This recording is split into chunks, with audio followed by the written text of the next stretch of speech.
कराची में आइंदा 24 घंटों के दौरान मौसम कैसा रहेगा, आइए जानते हैं। कई रोज से शदीद गर्मी और हब्स के बाद शहर कायद के खुशगवार मौसम से शहरियों के चेहरे खिलखिला उठे। गुज़िश्ता रोज की तरह आज भी शहर कायद का मौसम खुशगवार रहने का इम्कान है। आइंदा 24 घंटों के दौरान कराची में मतला अबरालूद और मौसम मरतूब रहने का इम्कान है, जबकि बूंदाबांदी और हल्की बारिश का भी इम्कान है।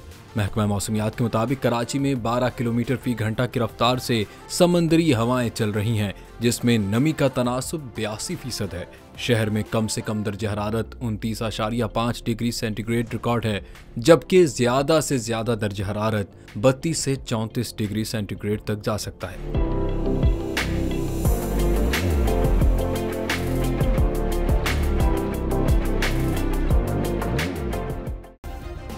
सब्सक्राइब करें और बेल दबाएं ताकि कोई खबर रह न जाए।